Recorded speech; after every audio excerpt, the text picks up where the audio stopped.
Desde o século XVI, após a Reforma Protestante, um movimento religioso que dividiu o mundo em duas partes, uma pergunta tem sido feita e é alvo de muita discussão.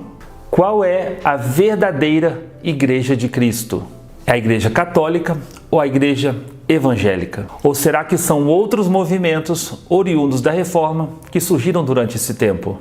Nesse vídeo, nós vamos refletir sobre esse assunto à luz das Escrituras Sagradas e entender onde e quem são as pessoas que realmente compõem a Igreja do Senhor. Eu sou Augusto Bariloche e seja muito bem-vindo ao meu canal.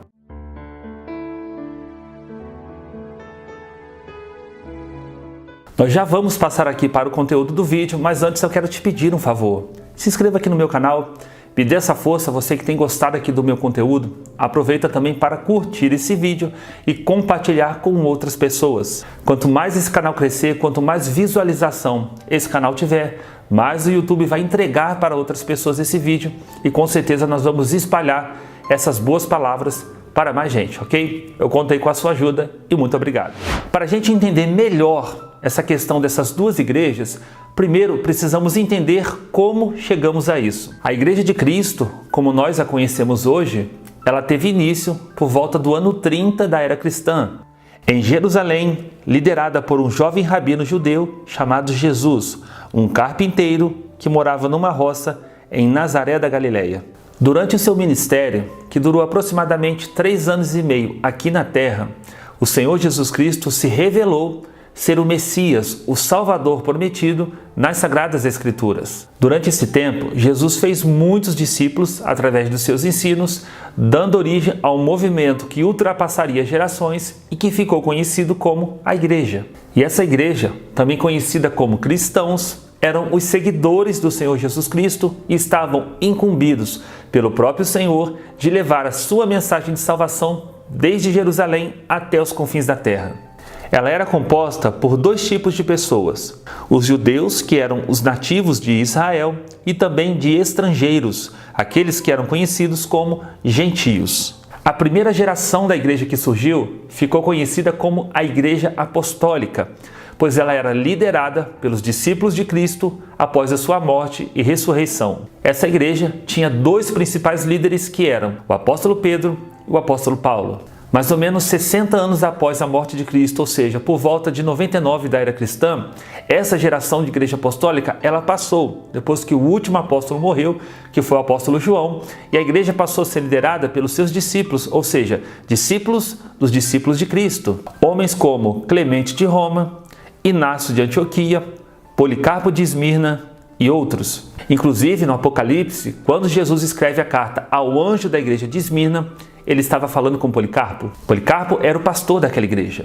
3 séculos depois, por volta do ano 313 da era cristã, o imperador Constantino instituiu a religião cristã, o cristianismo, oficialmente como a religião do império. E isso modificou totalmente a essência da primeira igreja, fundada pelos apóstolos, porque outras práticas e outro tipo de adoração e culto passaram a fazer parte da igreja. Inácio de Antioquia, que também foi discípulo do apóstolo João, já utilizava o termo católica para se referir à Igreja de Cristo. E o que significa esse termo católico ou católica que a gente tanto ouve hoje? O termo católico tem origem no grego, católicos, que é a junção de kata, que significa junto, e olos, que quer dizer todo, significando universal, que abrange tudo e reúne todos. Ou seja, o termo católico, se referindo à igreja, significa que ela é uma igreja universal de pessoas espalhadas pelo mundo todo, em todos os lugares. Católico não significa uma designação religiosa,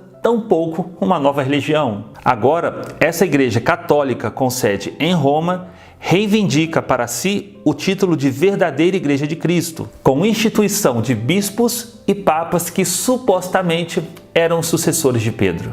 No entanto, essa igreja, com o passar dos anos, se desviou totalmente dos ensinos dos apóstolos e das escrituras sagradas, não mais adotando a Bíblia como a única regra de fé e prática, mas colocando no lugar os seus dogmas tradicionais, as bulas papais e os rituais religiosos que foram inventados pelo paganismo dentro da igreja ao longo dos anos. Coisas como purgatório, oração pelos mortos, pagamento de indulgências para se chegar ao céu, o Papa como intercessor ou mediador entre Deus e os homens e outras coisas piores do que essa. Foram praticamente 12 séculos que a Igreja Católica Romana imperou sobre a sociedade, dominando o Estado e matando pessoas queimadas na fogueira durante a Inquisição Romana, não permitindo nenhuma outra forma de fé ou religião que não fosse a Igreja Católica.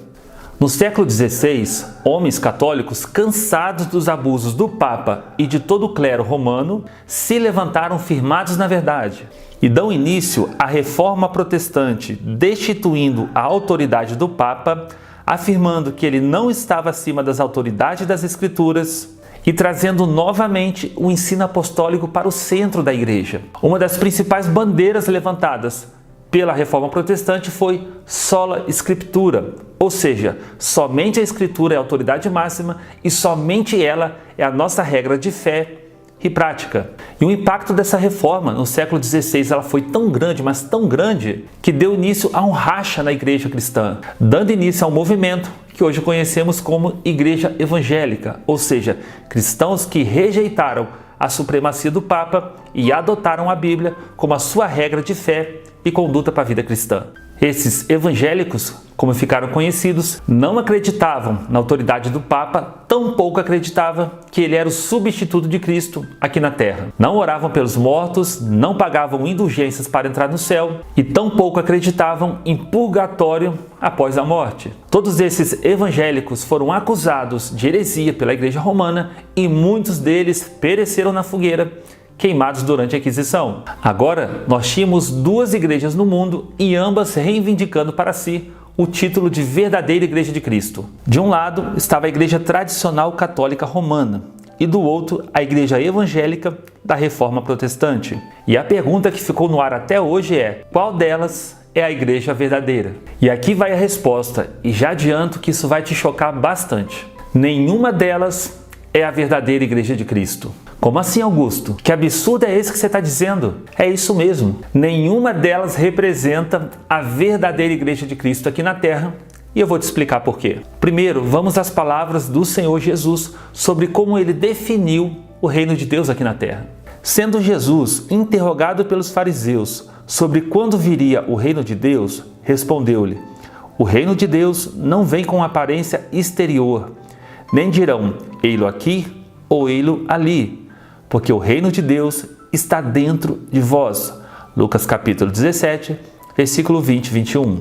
Simplificando o que o nosso Senhor Jesus Cristo disse, foi isso aqui: o reino de Deus não está nas placas das igrejas, nos sistemas evangélicos, nem em papas, nem em pastores, não está nos títulos, muito menos em religião alguma. A verdadeira Igreja de Cristo são aqueles que creem no Senhor, ouvem a sua palavra, se convertem e obedecem o Senhor.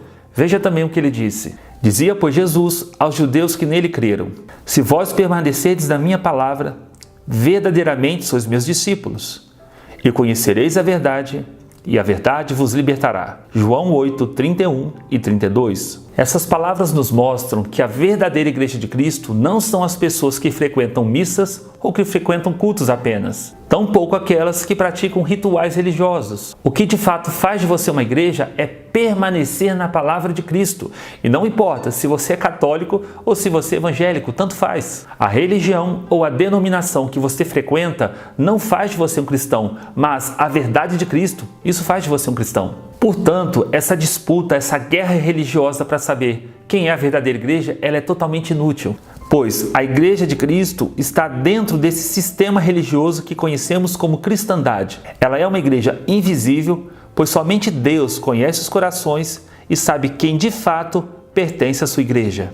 Tem católico que é a Igreja de Cristo. Tem evangélico que também é a Igreja de Cristo. Tem pessoas que frequentam tanto a Igreja Católica quanto a Igreja Evangélica, mas não é a Igreja de Cristo. Por quê? Não se converteu e não obedece aos mandamentos do Senhor. Você está entendendo o que eu estou falando? Ser igreja, meus irmãos, não é frequentar um culto, não é estar num lugar de culto, mas é trazer dentro de si o reino de Deus e a pessoa do Cristo ressurreto. É dentro do coração humano que o reino de Deus nasce. É a transformação que Jesus faz na nossa vida quando Ele nos perdoa os pecados, nos regenera espiritualmente e faz morada dentro do nosso coração. O próprio Jesus disse o seguinte: respondeu-lhe Jesus: se alguém me amar, guardará a minha palavra, e meu Pai o amará, e viremos a Ele e faremos dele morada.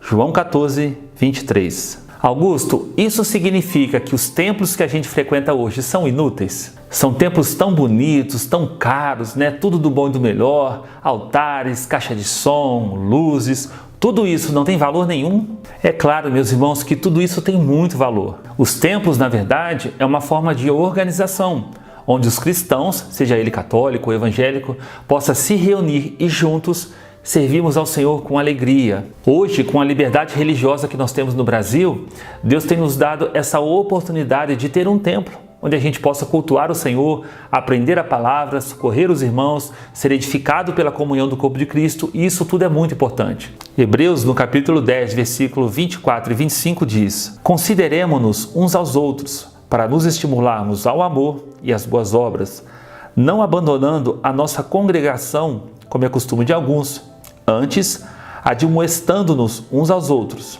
e tanto mais quanto vedes que vai se aproximando aquele dia. Meus amados, não existe igreja perfeita, porque a igreja de Cristo não se trata de uma religião infalível. A casa de Deus não são templos, são pessoas que, reunidas no mesmo lugar, servem a Deus apesar dos seus defeitos e das suas qualidades. Paulo diz: para que, no caso de eu tardar, saibas como se deve proceder na casa de Deus, a qual é a igreja do Deus vivo, coluna e esteio da verdade. 1 Timóteo 3, versículo 15. O apóstolo Paulo chama a igreja, o ajuntamento dos cristãos, de casa de Deus. E quando ele fala isso, ele não está se referindo a nenhum sistema religioso, seja ele católico ou evangélico. Paulo está falando de pessoas. E se nós, meus irmãos, entendermos isso, a gente não vai entrar nesse fanatismo religioso, tentando afirmar coisas que Deus nunca disse, por exemplo, que essa é a igreja verdadeira ou aquela é a igreja falsa. Isso não existe. Nós que seguimos a Cristo não devemos pertencer a uma igreja. Na verdade, nós devemos ser uma igreja. Estar em comunhão com os outros irmãos, seja no templo ou em qualquer outro lugar, sempre andando na palavra de Deus. Martinho Lutero, o grande reformador, foi um padre católico, um homem de Deus no sistema do catolicismo romano. Já John Wesley foi um grande avivalista da Inglaterra no século XVIII, dentro do sistema evangélico anglicano. Deus usou tanto um quanto o outro.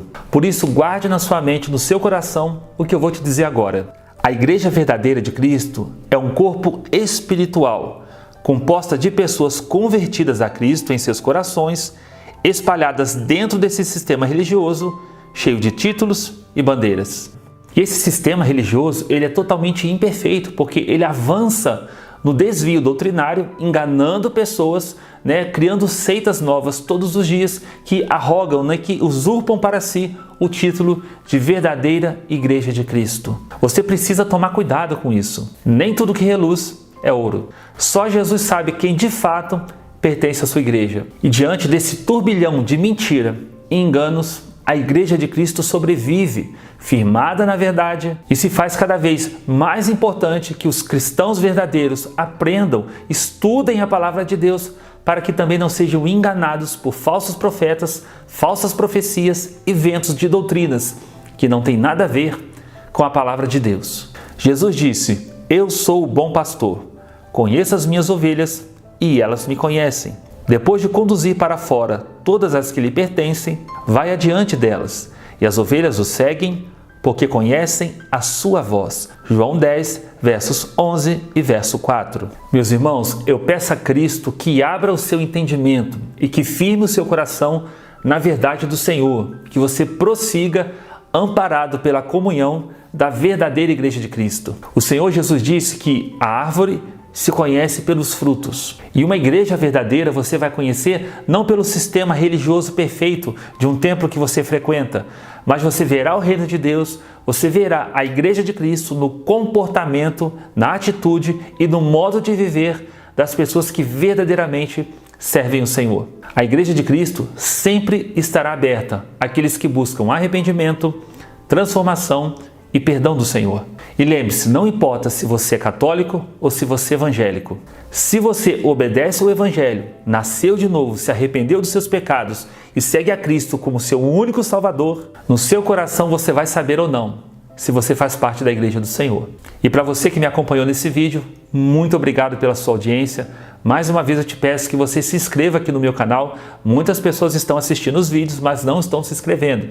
Meus irmãos, se inscreva aqui em nome de Jesus, me ajuda aqui nesse trabalho, curta esse vídeo e também compartilha com mais pessoas, tá ok? Muito obrigado pela sua audiência, até o próximo vídeo, fui!